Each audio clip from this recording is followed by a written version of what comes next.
right. So as you heard, I'm Lily. My presentation today is called the Chrome Crusader. I thought it'd be a cool title.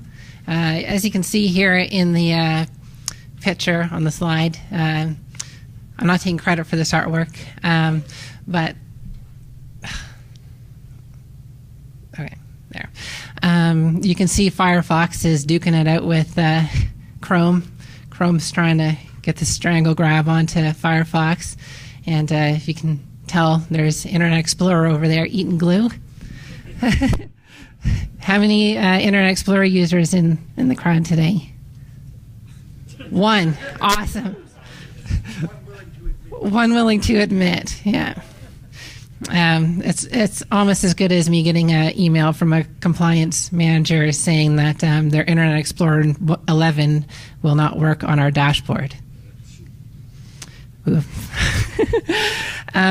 So yeah, another funny thing about Internet Explorer, my grandmother, she never got to experience the internet, not because she didn't know how to use computers, but because she used Internet Explorer. So yeah, this is sort of my who is profile. So obviously I work with GoSecure. I work in cyber intelligence for data aggregation of public threat intelligence, submitting that data to a customized sandbox in which I developed, and then get indicators off of that, and make rules, reverse engineer malware, and all that good stuff. So what are we going to cover today? Basically a disclaimer, there is code with this talk. I've done this talk at the Atlantic Security Conference previously up in Nova Scotia, Canada, where you guys get your lobster from. Talk about the Manifesto, and I'll get more into that. Also the Chrome extension ecosystem. We'll go into command and control, the definition of hooking and how to code this in practice, credential stealing. We'll talk about security headers for a bit, and then we're going to essentially do a demo. And then I'm going to take your lovely questions and repeat them as best as I can. So, skills needed. How many here are front-end developers? 1, 2, 3, 4, 5. And a lot of Node.js and JavaScript, right? Tends to be your favorite. So you're just going to need some JavaScript, some Python, and yeah, anybody can really do this if they just know how to be a front-end developer. The reason I looked into this ecosystem of malware was for the sheer fact that I started looking into it and I found it was so easy that it scared me a little bit, so I thought it'd be a good idea to make a talk about it. So the code in this does steal credentials, does keylogging amongst other nasty things. So, don't use my tool unless it's, in an engagement or you want to send a pull request. Just be smart. So we're going to make Chrome great again. That's not really Chrome's official mascot, but we're just going to burn the world with it, and it's going to be fun. So, Manifesto. So I don't know if you guys recognize this, but it's literally the very first hacker's manifesto from 1986. Anyone read FRAC articles and stuff like that? Yeah, old stuff. But for Chrome extensions, when we talk about manifests, we talk about JSON files, essentially. And inside this JSON file, you have sets of permissions and things that you set for your application, as well as, where each individual file goes, if it runs in the background, or if it runs on specific pages, etc. So this is kind of an example of what a manifest JSON document would look like. This goes into your main folder hierarchy, the main folder. You can see we're calling ours Chroma Optimizer. Gives you a faster browser. All lies, by the way. Also, you can see, since this is proof of concept stuff, I'll just put in like cnc.js. Like, you wouldn't necessarily see this in the real world. Yeah. So you can also hide the icon and not hide the icon with converted from user scripts. I found this kind of buggy with some of the code I went through.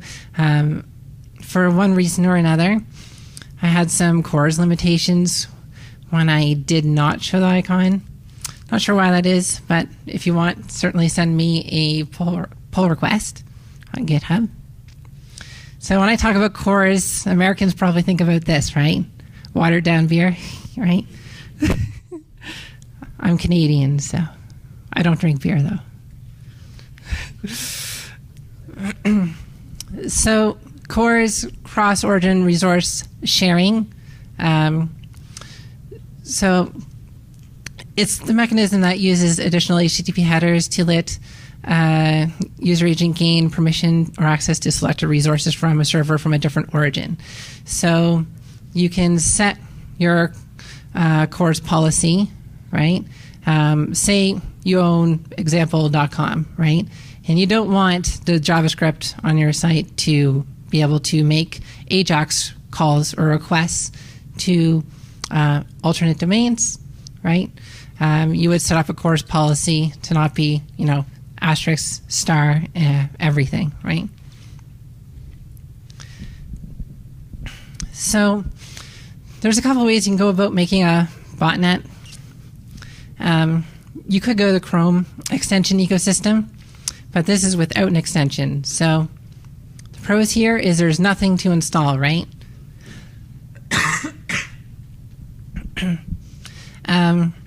The cons is it's a lot of work. You got to go out there, you got to compromise a whole ton of sites, right? Inject your code onto them and hope their CORS policy is garbage.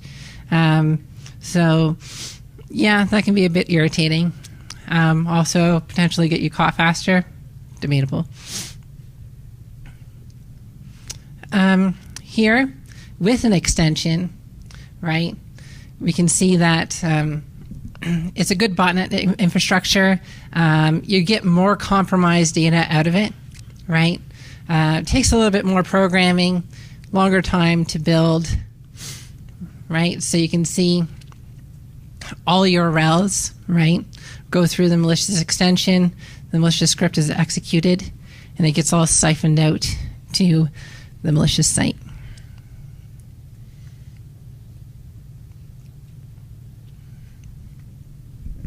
This guy did a talk, forgetting his name, believe it or not, but one of his famous quotes was, "You are in fact." He's really Spanish. He did a talk about making JavaScript botnets in with Squid proxy and things like that for free proxy services. He put a disclaimer up there saying if you connect, you are in fact, and people still connected, and so what are you to do? He told them that they were participating, and they did anyway. He did, I think, mention briefly in that talk a little bit about Chrome extensions, or extensions in general, but he said he was from Spain, so he didn't want to go dive that deep. So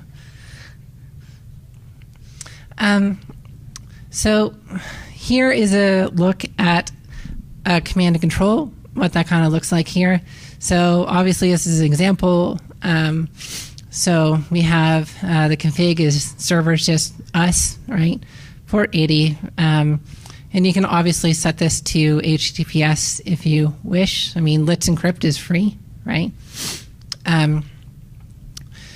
Yeah, and so basically it takes the data and has a callback, and it posts the data to the CNC server, right, as JSON.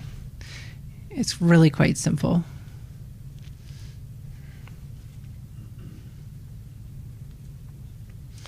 So here, when we talk about hooking, right, we're not talking about, you know, don't want to go into it.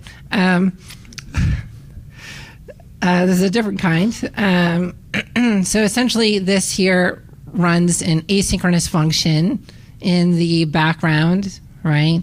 And it's running constantly, having a delay of 10 seconds. It executes the command sent back from the CNC server with just simply eval, right? So you can literally with your bots have them make like whatever requests or do whatever you want, right? You could layer phishing over top of what they have on their current page. You can collect credentials. You can get them to make AJAX requests like infinitely to some domain that you don't like. I mean, the list goes on.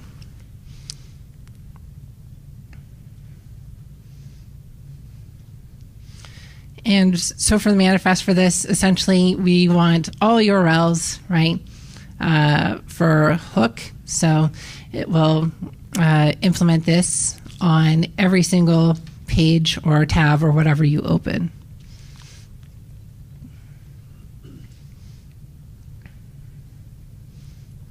So we got them hooked. So do I have any more? Definitely. I could fit the CNC server, like the most basic thing, on like one slide.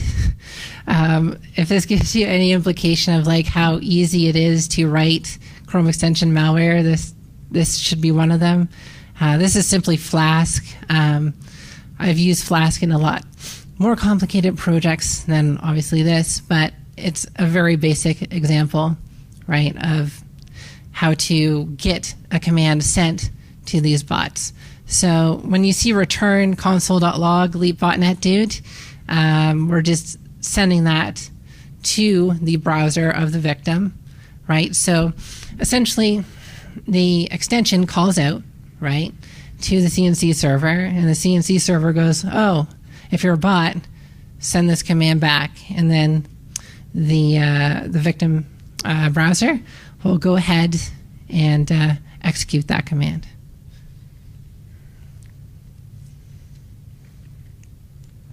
So you guys are probably like half disappointed already in this talk because, you know, where are the classic malware features, right? Like, okay, you can send a little command, like we want some features in here. That would be certainly cool.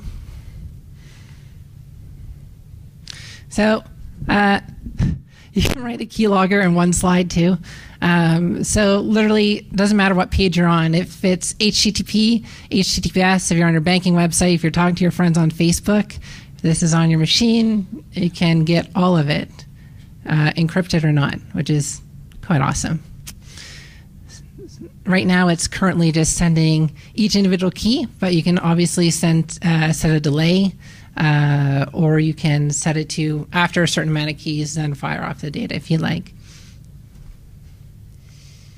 And obviously, when writing this, you kind of want to fail silently, because if you're like, keylogger failed in your logs,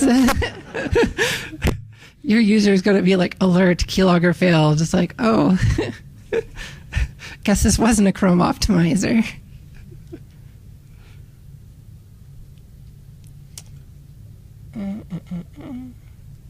So again, I want to reiterate, no user cares about their permissions, right? It's accept and go. That's it. You can incorporate this kind of stuff into your own other malware that actually uses legitimate exploits, and then what you make becomes literally a banker Trojan malware, right? So you can actually install these in the back end, right, with the user permission that you have into the browser. And then try to hide it as best you can to make it a little less obvious. Google does have quite a few extensions on their own that are sometimes, I believe, installed by default. So you could, in theory, kick one of those out, kick your own in, and no one ever looks at that stuff.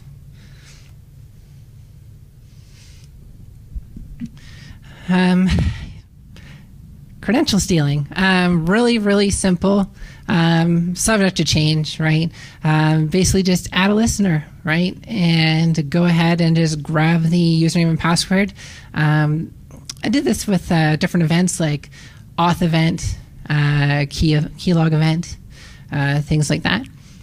So this one here just simply grabs Facebook credentials and fires them out to the CNC server for my viewing.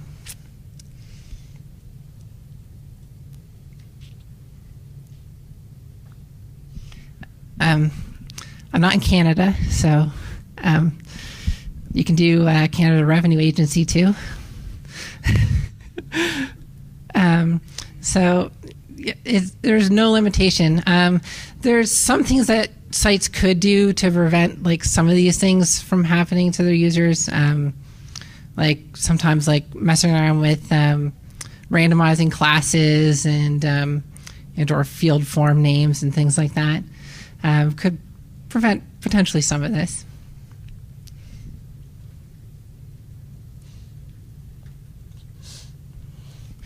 And obviously Twitter. So, and I'll get to these throughout the demo as well. So we're probably wondering like, okay, well, if you own a website and you have users and your users get these things, like why is this possible, right? What if you have like a really secure CORS policy? Right? What if you have really secure header policies on your site and you really lock it down? Why is this still possible? So for that, we kind of have to get into the Chrome extension architecture. It's kind of boring, but we'll dive through it. So Chrome extensions have access to the complete DOM. Which is a document object model. Like I said, this allows you to grab stuff in HTTP as well as HTTPS, right? Because we're directly conversing with the DOM. We can send out sensitive data depending on the security headers. So we'll get into that. So the main feature of Chrome extensions, Firefox extensions, all these extensions is injection. So we're talking about injection as a feature. So some people had asked me about this talk and said, well, why didn't you like get in touch with Google or Firefox and be like, you know, vulnerability? And well, they state it in their documentation. It's a feature, right? It's not a vulnerability. So this is a level that we're stooped to. So what about security headers? Like you guys are probably saying, probably not good enough, not cool enough. Up it up a little bit here. Can only access what's in the browser, can access the file system, not as fully featured as one would hope for. So it's like, I'll try to impress you guys. So you're like, well, what about CSP, right? What about that? Not much I can do about it, right? What about HSTS? You know, strict transport security. Can we? Do you think I'll be able to meddle with that? Maybe. X-frame options. Think I'll be able to meddle with that too? A lot of like half sort of serious nods. XSS Protection. Think I'll be able to meddle with that too? Yeah. What about X content type options? Yeah? Okay. What about cores? And not the beer.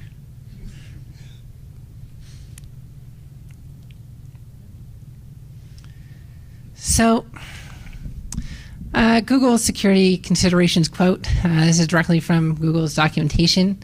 It states, when writing a content script, you should be aware of 2 security issues. First, careful not to introduce security vulnerabilities into the website your content script is injected into.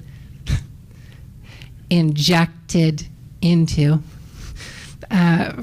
For example, if your content script receives content from another website, for example, by use of XML HTTP requests, aka AJAX calls, be careful to filter that content for cross-site scripting attacks for injecting the content into the current page.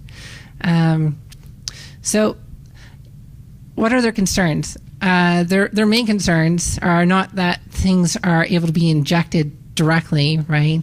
Their main concern is that, your AJAX request is essentially going to be perhaps man-in-the-middle modified and then sent back, and then crummy stuff is going to be injected into the user's web browser.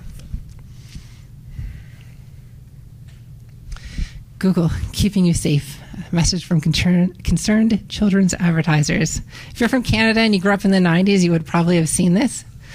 But otherwise, all you Americans are in the dark, so I apologize. So, do you have a little bit of insecurity and self-doubt so far? It's coming.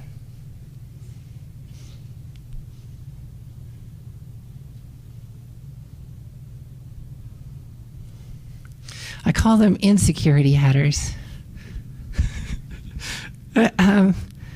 Again, a lot of this fit on one slide. So inside of Chrome extensions, the JavaScript API directly with the Chrome extension ecosystem, as you can see, has Chrome web request on headers received add listener. So every time a header is received from the server, your website, for example, your said user with this said malware, right?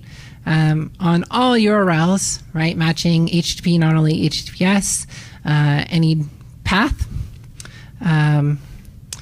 collect the response headers, and essentially what we're doing here is we're matching the headers based on a regex, and then based on that regex, we are removing that header. So removing XSS Protection, cores, the whole 9 yards, right? So here we can see a function for removing matching headers. So this here is removing cores, but what else is it doing, right? It not only removes it, it adds it back, gives it the star. So when I first started making this malware as like a just proof of concept practice, I had issues with certain sites. I was like, what is going on here, right? Some sites would work and I would get everything back. And I guess our cores policy was not super strict.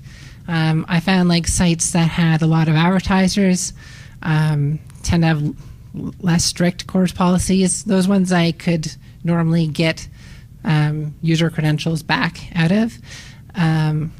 But DeviantArt, of all places, broke me.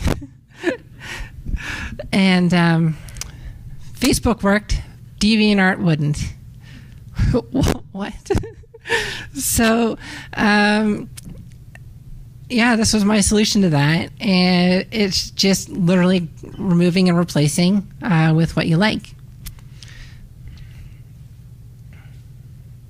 And you can probably guess that Chrome web request on headers received is a what? It's a feature, right? It's not a vulnerability. It's literally a feature. There are some extensions out there, like uBlock Origin. Any uBlock Origin users out there? This does the exact opposite. So when you install this extension, right, and you install uBlock Origin, they'll actually duke it out with headers, like hard. And it's quite funny. So the same features that are protecting you is sort of not doing you good either. The thing is it's hard to meet a middle ground there, but being able to remove them completely, right, that's of some concern. So this here is going to run in the background, all tabs, all URLs, right? So this is kind of how I imagined a board meeting to go. So the chair is like, preventing Chrome's security header manipulation. Solutions, go. Blacklisting. Disable the feature. We only care about man in the middle. Just chucks him at the window.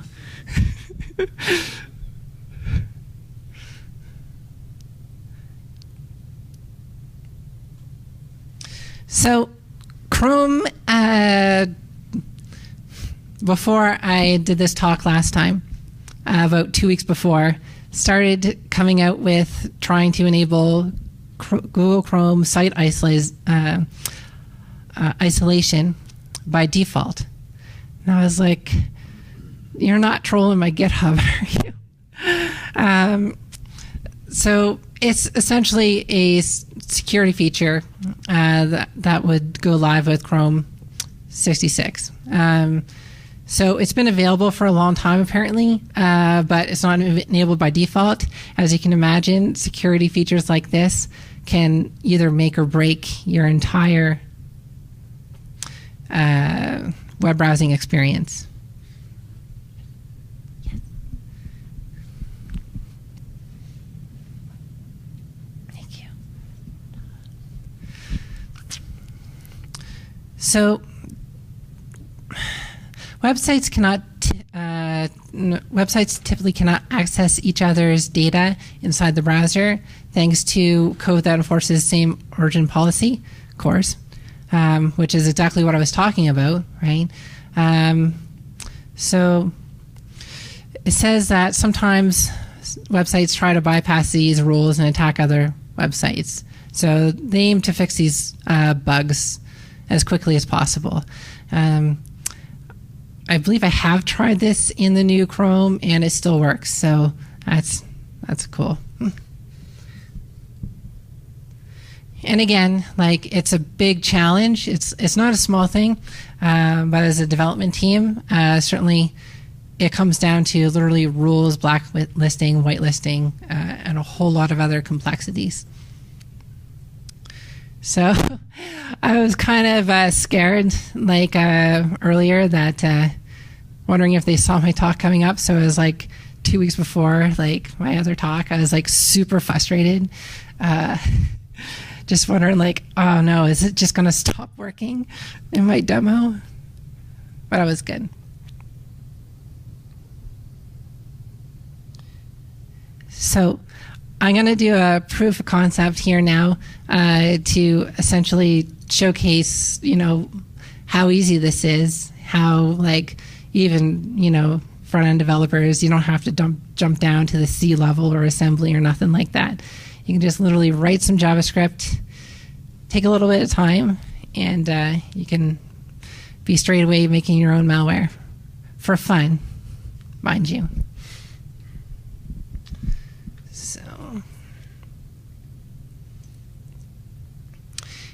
So they give me a work laptop, and they literally installed Windows on it. So this is a Gentoo VM over top. Let's see here.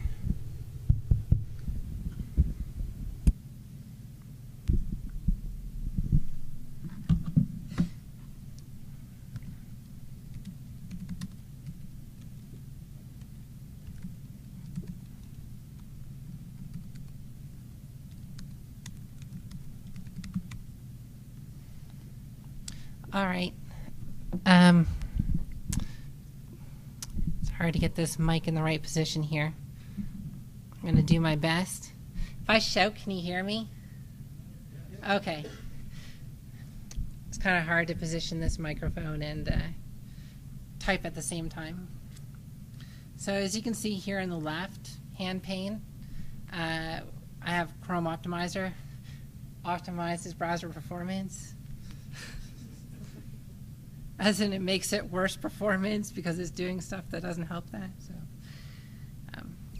I did show a class of kids this page here, right here, but with both of them enabled. Obviously, I was like, which one of these is bad, right? It's like, well, they.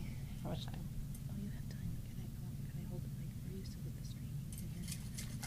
Yes.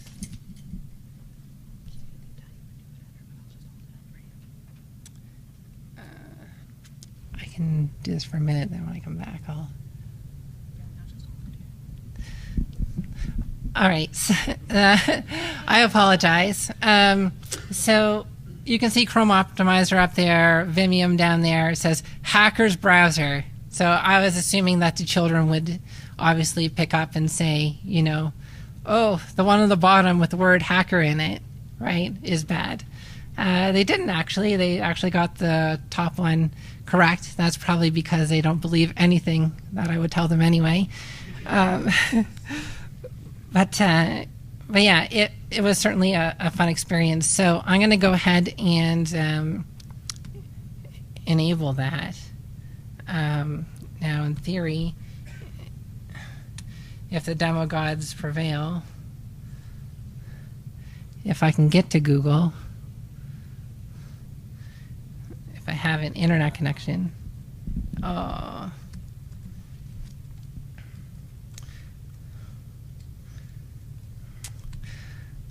Looks like the demo gods are not in my favor today.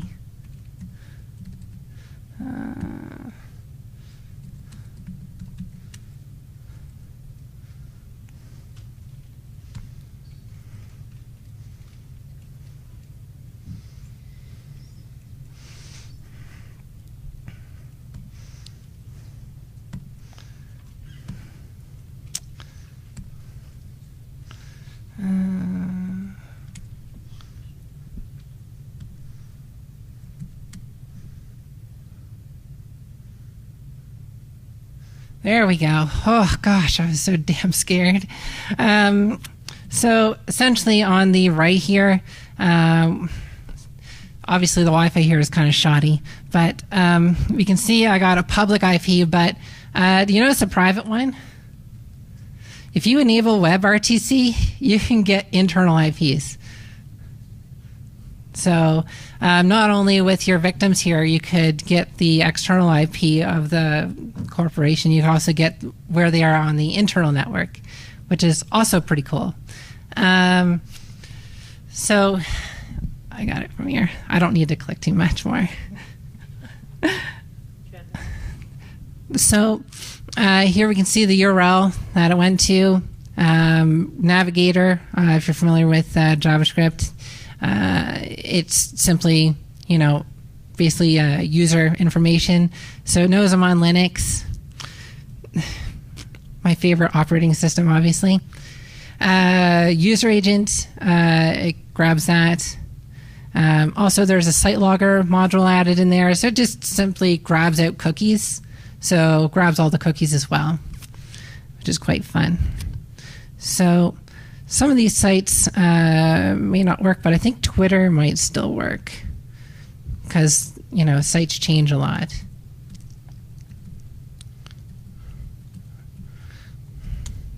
I just want to see if we can get an auth event in here if our Wi-Fi is not poor.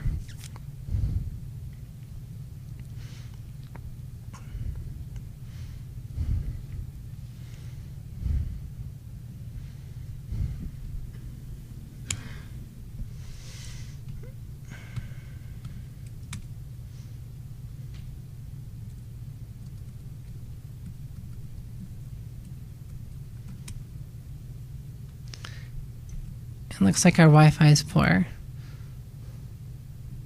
So what I'm going to do for the benefit of you guys is I'm not going to use the Wi-Fi.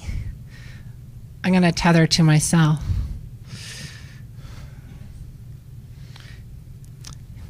Get ready for data roaming charges, right?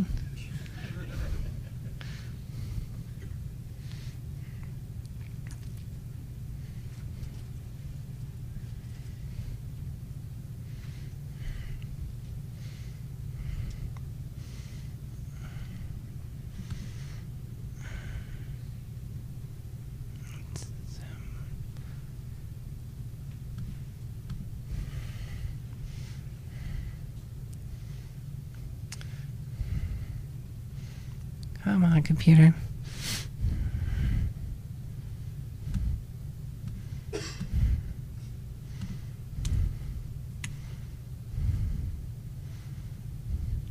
There we go.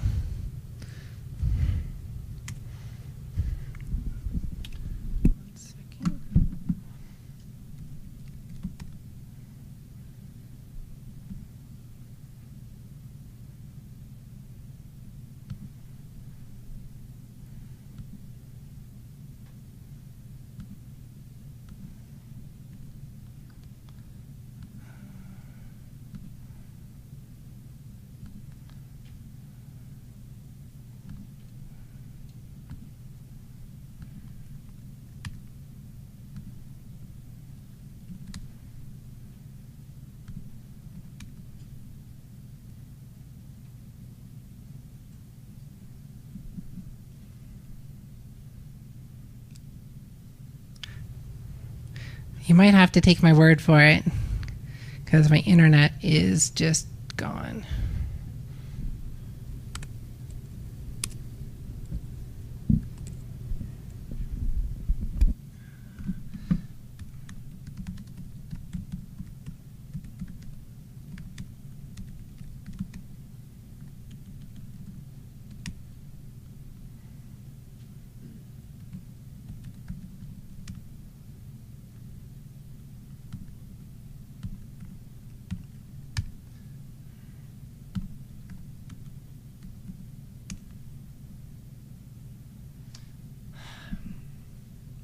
I think we're saved. I think we're saved there. So I'm going to just type in a fake details here. And cancel that. Quit that. Hit log in.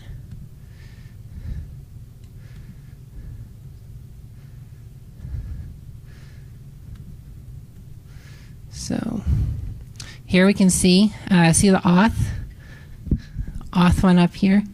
So we were able to capture username, password, tells you what website, what the timestamp was in integer format. As well, we can see that the lock's up there too, right? For HTTPS, verified, secure, my butt. So another cool thing about this, since I'm not using the Wi-Fi here now, is when I type on here,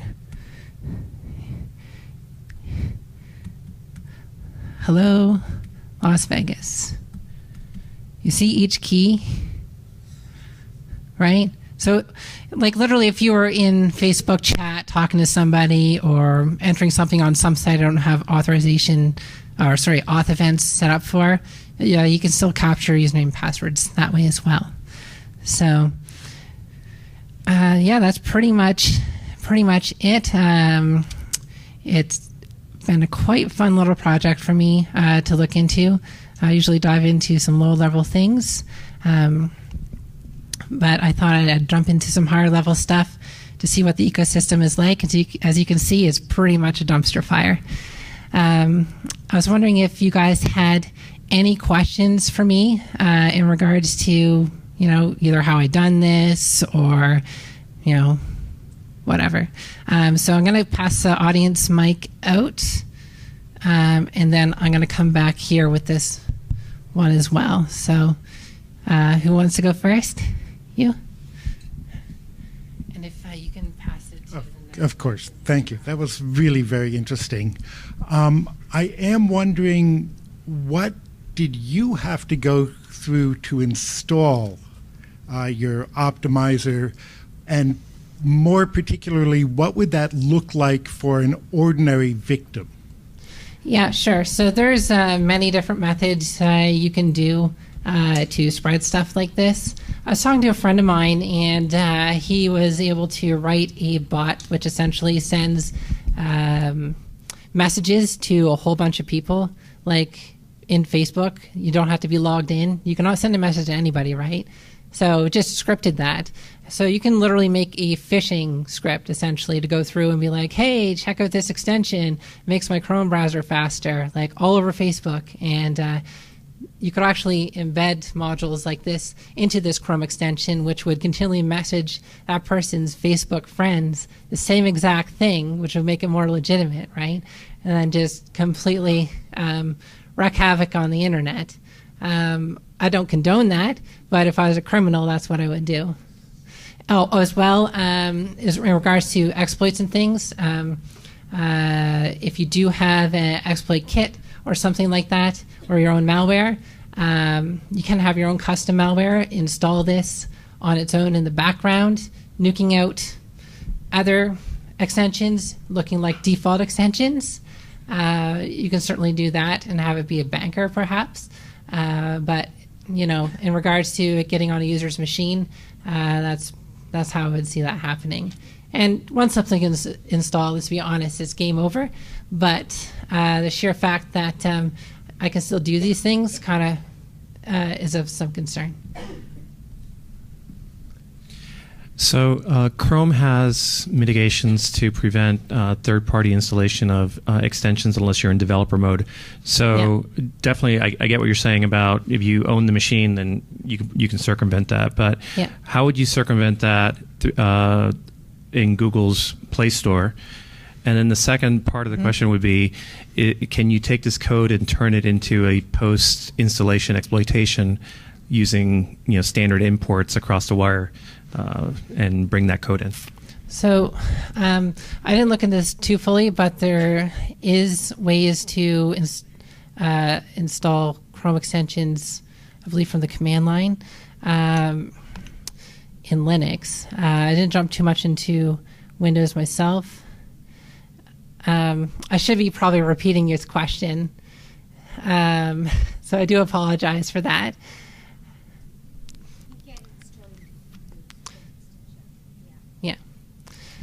So you're essentially just wondering, like, how is it going to get on there up in there in the first place, right? How are you going to bypass Chrome's model, which is meant to prevent extensions, especially from sites? One of the things the team said is they only allow installs from third-party sites. Yes. And then the second part is, are you able to take this code and leverage it as a post-install exploitation? Meaning that you submit it to the Chrome store, make it look all pretty, and then afterwards bring it in. So, because things like eval, that's an immediate red flag. It is, right? If you he's basically wondering if there's probably ways to get this into the. Wonder if there's ways to get this into the Chrome Web App Store. There has been previous malware in the Chrome Web App Store. I've looked at some of these before. I developed a rule for its CNC itself. I don't believe they're using evals in particular. I believe they are simply using AJAX requests. But yeah, so putting an eval in there and then putting on the Chrome Web App Store, that's probably going to get red flagged. 100%. I agree with you there. Now it's hard to make ways around that, right? When you're talking about like JavaScript in general, right? But in regards to getting it on the machine, enabling developer mode, things like that, there are certainly possibilities in that when you already have access to that user system anyway, right? I'm hoping that probably address your questions a little bit. Yeah. I haven't looked into enabling developer mode myself, automated, but I'm sure there's probably a way somewhere to figure that out.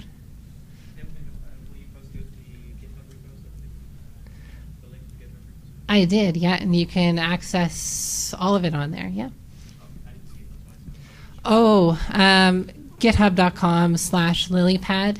And you'll see it in there, Chrome Crusader. That's my GitHub. And if you want to talk to me after as well, I'm certainly more than willing. A quick question about HSTS. Is this the kind of thing that you have to catch the first HSTS header, or is there a way after the browser has already registered an HSTS site to deal with that? Okay, so the question is, HSTS, is this able to mess with that in any way?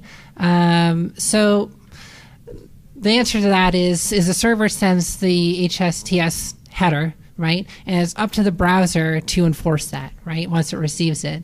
Now, to my knowledge, yes, I can remove the header, right, because it's in the headers. I haven't completely tested out different man-in-the-middle stuff whilst that is going with SSL, injecting like malicious certificates and things of that nature. So my speculation is that since the header's not there, my thoughts are Chrome may not enforce it still because it's not there and it had been removed. But it also may be a timing thing too, like by the that Chrome may receive it and then keep it. But for the aspect of cores and stuff, I know for sure that those ones, when they're removed, aren't enabled anymore. So best guess is yes. And if you want to, fourth repo, test it out, let me know. It's all about getting a discussion about this kind of thing and this kind of behavior and seeing what can happen. If you're willing to definitely contribute to testing that, that's awesome.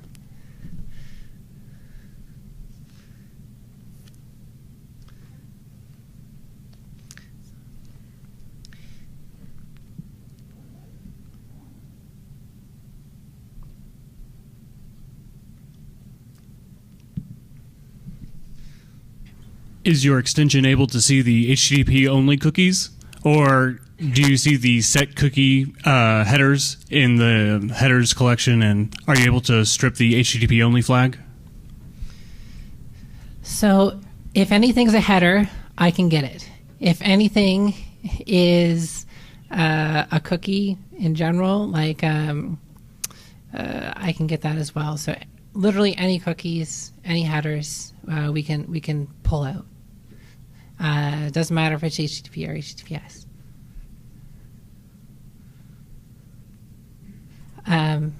Hopefully that answers your question.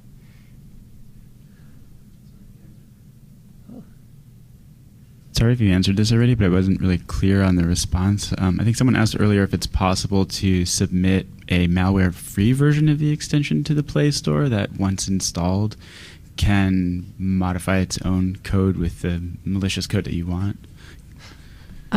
So the question is if we submit something to the Play Store, you're asking if it can modify itself, right? Yeah, or just fetch the actual malicious code for its operation later after being installed. Is that the question that you actually meant? I apologize if I misunderstood that. If you're going to do that, you mostly need evals in order to accomplish such a thing, because you're executing code that you pull, and when you execute code that you pull, you're probably going to run an eval. And in the Google Chrome Play Store, if anyone's here from Google, they're not going to like that very much.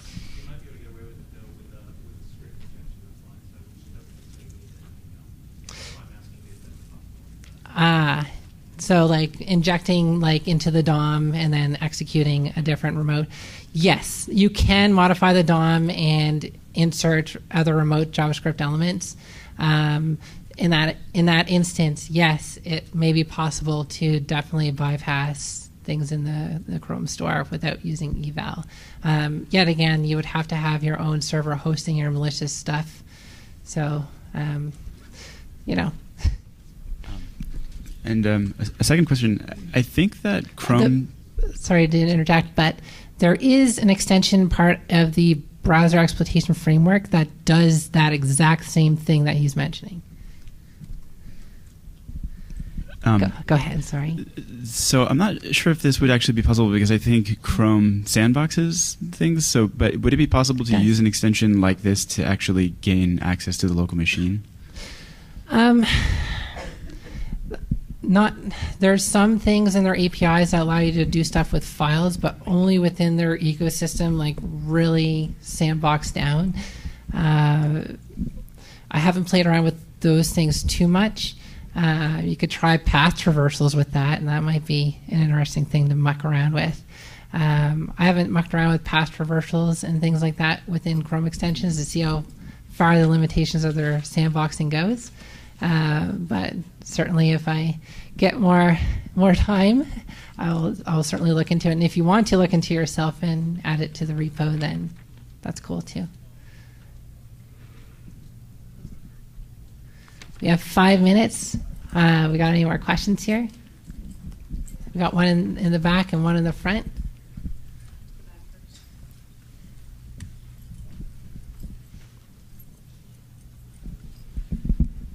Hi, I was wondering if you had the your GitHub or if any of the sources online. I might have missed the first part of that of your talk.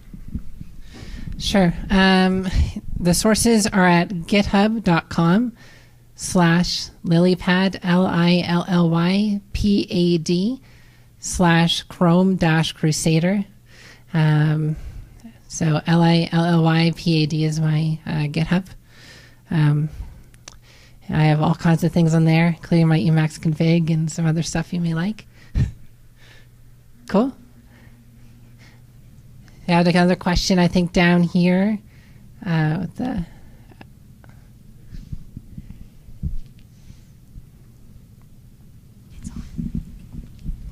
Hi, first I want to thank you so much for your presentation. It was lovely. And thank you for the time and energy. And I'm sure everything that you do, I appreciate, especially people who work in this. Usually when I ask questions, I like to ask non-technical questions, which tends to annoy people, but I do it anyway. So I just want to, as you've finished everything that you've done, and in this particular program, of course, you're the expert. So I just want to propose that I am a 15-year-old girl on Facebook, and my whole life is on there, and selfie after selfie, and a group decides to come along and get me to click a link. What would you tell that girl that's out there that's being harassed? What would you tell her? Don't install any extensions. Would you tell her don't click any links? What would you tell her? So what essentially would I tell my own daughter if she receives something like this in her Facebook messages or something like that? And it appears to be from really close friends. I would definitely say to her that I would try to teach her about, installing stuff without knowing what it is, right? And educate her that, if you're installing something, make sure you install it from the Google Play Store. There has been stuff that has made it in there that's not good, but the probability that it's going to be better than external sources definitely is a lot better. This is coming from a parent who keylogs her child's computer and caught her giving her name out to and school to and or a stranger. So yes, maybe I'm a little bit more technical as a parent, or a mother, but that's exactly what I would say to her. Is there any other questions for me here today? And I really like the actual input about the injecting a remote script into the DOM. Pretty darn cool. And yes, that would more than likely work. So yeah, send me a pull request for that maybe. That'd be something super cool. I'd like it. And yes, you can be very creative with malware if you want to be.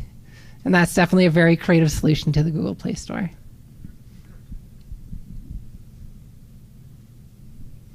Is that all? All right. I want to thank you guys very, very much. If you are too shy to ask me a question today, you can come and find me. I will talk to you one-on-one if you wish. I want to thank you all for coming. My first time in Las Vegas, and it's a wonderful place to be.